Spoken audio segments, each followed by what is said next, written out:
ഇന്നത്തെ നമ്മുടെ റെസിപ്പി കൈ പൊള്ളാണ്ട് വാട്ടാണ്ട് അതുപോലെ തന്നെ പരത്തിയൊന്നും എടുക്കാതെ കൈ വേദനിക്കാതെ നമുക്ക് സിമ്പിളായിട്ട് പെട്ടെന്ന് ഉണ്ടാക്കിയിട്ട് എടുക്കാൻ വേണ്ടിയിട്ട് പറ്റിയ നമുക്ക് ഒരേ ടൈമിൽ 10-20 പത്തിരിയോളം ഉണ്ടാക്കിയിട്ട് എടുക്കാൻ വേണ്ടിയിട്ട് പറ്റും. കുറഞ്ഞ സമയം കൊണ്ട് സിമ്പിളായിട്ട് നമുക്കിത് ഉണ്ടാക്കിയിട്ട് എടുക്കാൻ വേണ്ടിയിട്ട് പറ്റും. അത്ര ഈസിയാണ്. ഭയങ്കര സോഫ്റ്റ് ആയിട്ടുള്ളൊരു പത്തിരിയാണിത്. അപ്പോൾ വീഡിയോ എല്ലാവരും ഒന്ന് കണ്ടുനോക്കുക. ഇഷ്ടപ്പെടുവാണെങ്കിൽ നിങ്ങളുടെ എല്ലാ സപ്പോർട്ടും ഉണ്ടാവുക. ലൈക്ക് ചെയ്യാനും സബ്സ്ക്രൈബ് ചെയ്യാനൊന്നും മറക്കരുത്. അപ്പോൾ അതിന് വേണ്ടിയിട്ട് ഞാനൊരു പാനിലേക്ക് 3 ഗ്ലാസ് വെള്ളമാണ് ഒഴിച്ചെടുക്കുന്നത്. 1.5 ഗ്ലാസ് വെള്ളം വീണ്ടും 1.5 ഗ്ലാസ് വെള്ളം വെച്ചിട്ട് ഒഴിച്ചെടുക്കുന്നുണ്ട്. ഇതേ ഗ്ലാസ്സിൽ 2 ഗ്ലാസ് അരിപ്പൊടിയാണ് നമ്മൾ എടുക്കുന്നത്. ഇനി വെള്ളം ഒന്ന് ചൂടാക്കിയിട്ടൊന്നുമില്ല കേട്ടോ, അതുപോലെ ഒഴിച്ചെടുത്തിട്ടേ ഉള്ളൂ. ഇതിലേക്ക് ആവശ്യത്തിനുള്ള ഉപ്പും അതുപോലെ തന്നെ 1 ടേബിൾ സ്പൂൺ വെളിച്ചെണ്ണ കൂടി ഒഴിച്ചെടുക്കുക. എന്നിട്ട് നമുക്കിതുപോലെ ഒന്ന് മിക്സ് ആക്കിയിട്ട് എടുക്കുക. എന്നിട്ട് വേണം നമ്മൾ പൊടി ഇതിലേക്ക് ഇട്ടുകൊടുക്കാൻ വേണ്ടിയിട്ട്. 2 ഗ്ലാസ് പൊടി ഞാൻ ഇട്ടുകൊടുക്കുന്നുണ്ട്.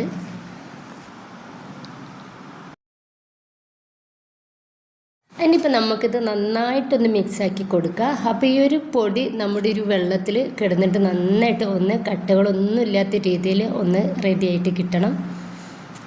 ഇങ്ങനെയൊക്കെ ചെയ്തതിന് ശേഷം വേണം നമ്മൾ തീ കത്തിക്കാൻ വേണ്ടിയിട്ട്. നന്നായിട്ടൊന്ന് മിക്സാക്കി കൊടുക്കുന്നുണ്ട്. അതിനിപ്പോൾ നന്നായിട്ട് ഞാനൊന്ന് മിക്സാക്കി കൊടുത്തതിൻ്റെ ശേഷം ഈ ഒരു സമയത്ത് ഗ്യാസ് ഒന്ന് ഓണാക്കിയിട്ടുണ്ട്. ഏറ്റവും ലോ ഫ്ലെയിമിൽ ഇട്ടിട്ട് വേണം നമ്മൾ ഇതുപോലെ ഒന്ന് മിക്സ് ചെയ്ത് കൊടുക്കാൻ വേണ്ടിയിട്ട്. അപ്പോൾ നമ്മൾ കൈ എടുക്കാതെ തന്നെ മിക്സാക്കി കൊടുത്തുകൊണ്ടിരിക്കുക. ഇപ്പോൾ ചെറുതായിട്ട് നമ്മുടെ പാൻ ഒന്ന് ചൂടായ സമയത്ത് തന്നെ ഒന്ന് തിക്കായിട്ട് വരുന്നുണ്ട്. അപ്പോൾ ഈ വേഗത്തിൽ നമുക്ക് ഇതൊന്ന് റെഡിയായിട്ട് കിട്ടും. കാരണം അരിപ്പൊടി ആയതുകൊണ്ടിട്ട് തന്നെ വേഗത്തിൽ ഒന്ന് റെഡിയായിട്ട് കിട്ടും. ഇപ്പം ഞാൻ ഒരു മീഡിയം ഫ്ലെയിമിലേക്ക് ഇതൊന്ന് തീയൊന്ന് ഇട്ട് കൊടുത്തിട്ടുണ്ട്. എന്നിട്ട് നന്നായിട്ട് തന്നെ ഒന്ന് മിക്സാക്കി കൊടുക്കുകയാണ്. അപ്പോൾ അതാ ഈ ഒരു ടൈമിൽ തന്നെ നമ്മുടെ പൊടി ഏകദേശം ഒന്ന് തിക്കായിട്ടുണ്ട്. അപ്പോൾ ഇത് പോരാ, നമുക്ക് ഇത് നന്നായിട്ട് വേവായിട്ട് കിട്ടണം. ഇത് നമ്മൾ കുഴക്കേ പരത്തേ ഒന്നും ചെയ്യാതെയാണ് റെഡിയാക്കിയിട്ട് എടുക്കുന്നത്. അപ്പോൾ അതുകൊണ്ടിട്ട് തന്നെ നന്നായിട്ട് വേവായിട്ട് കിട്ടണം നമുക്ക് ഒരു പൊടി. അപ്പോൾ ഇതാ നന്നായിട്ട് തന്നെ വേവായിട്ടുണ്ട്. അപ്പോൾ ഈ ഒരു രീതിയിൽ വേണം നമുക്കിത് കിട്ടാൻ വേണ്ടിയിട്ട്. അപ്പോൾ ഉൾഭാഗം ഒക്കെ നന്നായിട്ട് വേവായിട്ട് കിട്ടുന്ന രീതിയിൽ തന്നെ ഒന്ന് റെഡിയാക്കിയിട്ട് എടുക്കണം. ഇനിയിപ്പോൾ ഇതൊന്ന് മൂടി വെക്കുകയാണ്. ഒന്ന് മൂടി വെച്ചിട്ട് നമുക്കൊരു 3/4 ഭാഗത്തോളം ഇതിൻ്റെ ചൂടൊന്ന് ആറിക്കിട്ടണം. എന്നിട്ട് വേണം നമ്മൾ ഇതൊന്ന് റെഡിയാക്കിയിട്ട് എടുക്കാൻ വേണ്ടിയിട്ട്. അപ്പോൾ ഇത് കറക്റ്റായിട്ട് എല്ലായിടത്തും വേവായിട്ട് നമുക്കിത് കിട്ടിയിട്ടുണ്ട്. ഇനിയിപ്പോൾ ഇതൊന്ന് മൂടി വെക്കുന്നുണ്ട്. ഇപ്പോൾ നമ്മുടെ ഈ ഒരു പൊടി ഏകദേശം ഒന്ന് ചൂടാറിയിട്ടുണ്ട്. അപ്പോൾ നന്നായിട്ട് ചൂടാറാൻ വേണ്ടിയിട്ട് നമ്മൾ വെയിറ്റ് ചെയ്യേണ്ട. ഒരു 3/4 ഭാഗത്തോളം ചൂടാറിക്കഴിഞ്ഞാൽ ഇതൊന്ന് ബോൾസുകളാക്കിയിട്ടെടുക്കുക. ഇത് കാണുമ്പോൾ തന്നെ നിങ്ങൾക്ക് മനസ്സിലാവുന്നുണ്ടാവും നന്നായിട്ട് വേവായിട്ട് നല്ല സോഫ്റ്റ് ആയിട്ട് തന്നെ നമ്മുടെ ഒരു മാവ് ഇരിക്കുന്നുണ്ട്. ഇനി മീഡിയം സൈസിലുള്ള ബോൾസുകളാക്കിയിട്ട് എടുത്തിട്ടുണ്ട്. വളരെ ചെറുതല്ല എന്നാൽ വളരെ വലുതുമല്ല കേട്ടോ. ഒരു മീഡിയം സൈസിലാണ് ഇതുപോലെ റെഡിയാക്കിയിട്ട് എടുത്തിട്ടുള്ളത്. ഇനി ഞാൻ കുറച്ച് ഇതുപോലെ പ്ലാസ്റ്റിക് കവറുകൾ എടുത്തിട്ടുണ്ട്.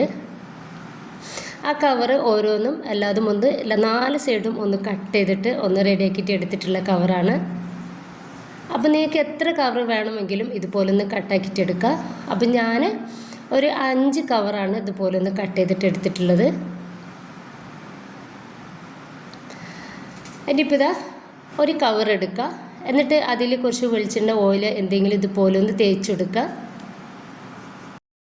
എന്നിട്ട് അതിൻ്റെ ശേഷം ഞാനൊരു ബോൾസ് എടുത്തിട്ടുണ്ട്. എന്നിട്ട് കയ്യിൽ വെച്ചിട്ട് ഇതുപോലെ ഒന്ന് പ്രസ്സാക്കി കൊടുക്കുക. ഒരു ചെറുതായിട്ടൊന്ന് പ്രസ്സാക്കി കൊടുത്താൽ മതി.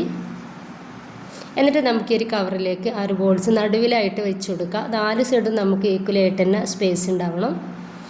വീണ്ടും ഞാൻ വേറൊരു കവർ എടുത്തിട്ടുണ്ട്. എണ്ണ ഒന്ന് തേച്ചെടുത്തതിൻ്റെ ശേഷം ഞാൻ ഈ ഒരു കവറിൻ്റെ മുകളിലായിട്ട് വെക്കുന്നുണ്ട്. അതുപോലെ തന്നെ എന്നിട്ട് ഇതിൻ്റെ മുകളിലും നമുക്ക് കുറച്ച് വെളിച്ചെണ്ണ ഓയിൽ എന്തെങ്കിലും ഒന്ന് തേച്ചെടുക്കണം. അപ്പോൾ ഇതുപോലെ എണ്ണ ഒന്ന് തേച്ചെടുത്തതിൻ്റെ ശേഷം ഇതിൻ്റെ മുകളിലായിട്ട് നമുക്ക് വേറെ ഇതുപോലെ ഒന്ന് വെച്ചെടുക്കുക. എന്നിട്ട് അതിൻ്റെ മുകളിലായിട്ട് വീണ്ടും ഒരു കവർ വെച്ചെടുക്കുക. എന്നിട്ട് ഇതുപോലെ വെളിച്ചെണ്ണ ഓയിൽ എന്തെങ്കിലും തേച്ചെടുക്കുക. വീണ്ടും നമ്മുടെ മാവ് ഇതിൻ്റെ മുകളിലായിട്ട് ഇതുപോലെ വെച്ചെടുക്കുക. ബാക്കിയൊക്കെ ഇതുപോലെ ചെയ്തെടുക്കാവുന്നതാണ്. ഇനി നിങ്ങളുടെ കയ്യിൽ എത്ര കവറുണ്ട് അതിനനുസരിച്ച് ഇതുപോലെ കവർ വെച്ചിട്ട് ചെയ്യാവുന്നതാണ്. ഇനിയിപ്പോൾ ഞാനിതാ ഇതുപോലെ ഒരു പ്ലേറ്റ് എടുത്തിട്ടുണ്ട്.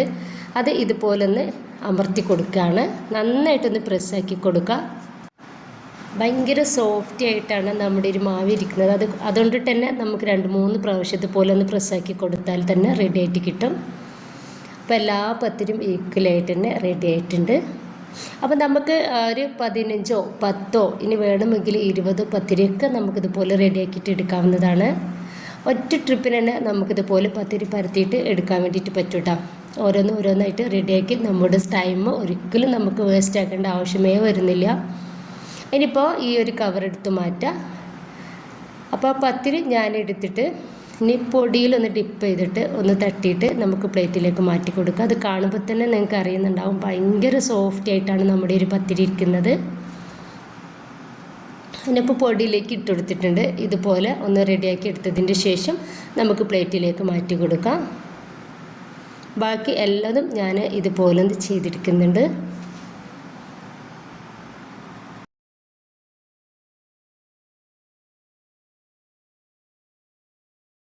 അപ്പോൾ മുഴുവൻ പത്തിരിയും ഞാനിതുപോലെ ഒന്ന് റെഡിയാക്കിയിട്ട് എടുത്തിട്ടുണ്ട്.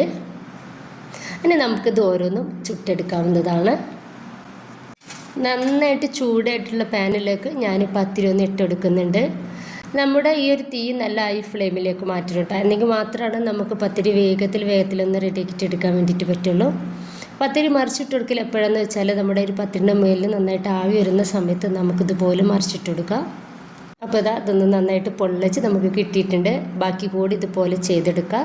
അപ്പോൾ ഇത്രയേ ഉള്ളൂ. നല്ല സോഫ്റ്റ് ആയിട്ടുള്ള നമ്മുടെ പത്തിരി റെഡി ആയിട്ടുണ്ട്. നമുക്ക് ഒരുപാട് ടൈമൊന്നും വേണ്ട. വളരെ ഒരു 10 മിനിറ്റിനുള്ളിൽ തന്നെ നമുക്ക് ഈ ഒരു പത്തിരി റെഡിയാക്കിയിട്ട് എടുക്കാൻ വേണ്ടിയിട്ട് പറ്റും.